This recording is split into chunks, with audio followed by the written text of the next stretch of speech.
Hello and welcome to PMCLounge.com. Today we are discussing a nifty little concept, point of total assumption. This is a good to know concept. You shouldn't expect to use the formula of point of total assumption in the PMP exam. And yes, there is a formula to calculate this point of total assumption. All right, if you are into reading articles rather than watching videos, first link in the description is going to take you to the article, relevant article on this topic over at our official website, pmclounge.com. Also, this concept is part of the procurement management knowledge area. So if you're interested in all other videos that we have done on procurement management knowledge area, the second link in the description will take you to that playlist. With that being clear, that being said, let's get started and understand point of total assumption. So first of all, point of total assumption is also abbreviated as PTA, since that is a mouthful, and it is, although not an important topic from PMP exam perspective, you shouldn't be expecting to solve point of total assumption related mathematical problems in the exam, but this can definitely come across as something very Byzantine and convoluted. Now, this is the formula that I was talking about. PTA is equals to ceiling price minus target price divided by buyer's share ratio plus the target cost. So this is the formula of PTA. This is something that you should remember. It can come in handy in the exam. Like I said, you shouldn't expect to use this formula and solve numerical problems in the exam. All right, so to understand that formula that we just discussed, you need to know certain terms related to procurement. Number one is profit, and this is the amount that the seller has left after all costs are paid. So this is basically the leftover amount with the seller after the seller pays all the costs to accomplish the job. Next comes the price, and this is the amount that the seller charges the buyer, which means this price typically includes profit. Next is cost, and this is the amount that the seller needs to spend to create, develop, or purchase items required to do the job. A target cost would be the amount that the seller expects to spend to accomplish the job. So, three important points here, right? You've got price.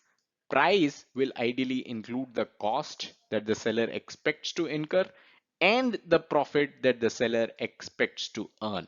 And based on this, the seller is going to quote a price to the buyer. A quick reminder, youtube.com/PMC Lounge/playlists. That's where all our playlists are listed. It contains every single knowledge area. It contains specific concepts, specific certifications as well. Everything that we have talked about CSM, everything that we have talked about Agile, Prince2, ITIL, and of course the knowledge areas like scope management knowledge area. So playlist is where you should go. That's where the gold is at. All right, so some more concepts that you need to know before you can understand the formula of point of total assumption.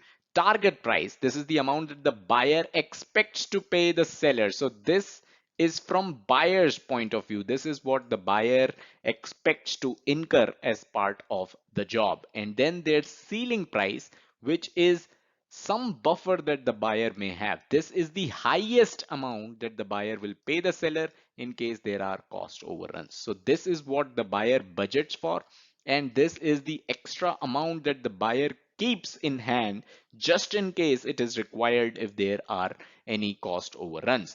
And then comes sharing ratio, which describes how cost overruns or even if there are any savings will be shared between the buyer and the seller.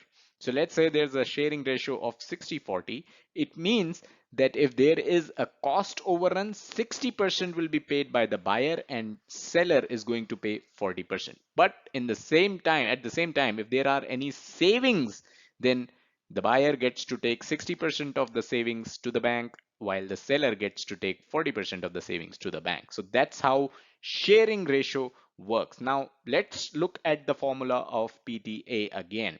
Ceiling price minus target price divided by buyer's share plus the target cost.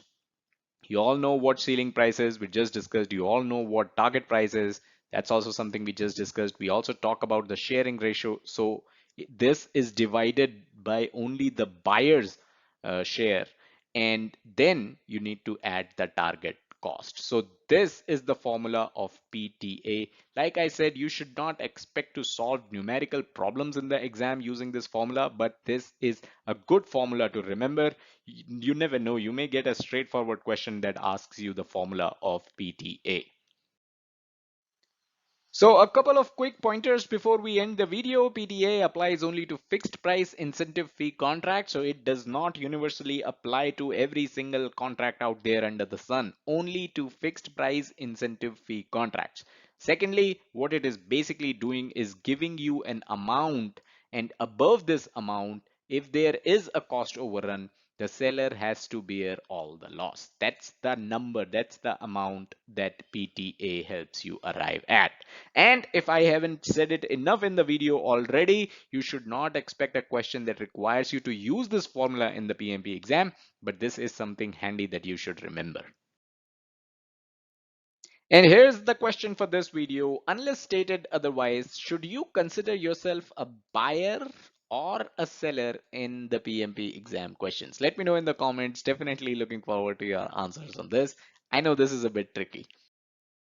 So that's all that we had in this video. I hope you were able to understand PTA and got value out of it. Smash that like button if you did. It helps us stay motivated and create more free content for you. Subscribe to the channel and hit the bell icon to stay notified whenever we upload new content. Also, don't forget to check out the website pmclounge.com, your number one free PMP resource.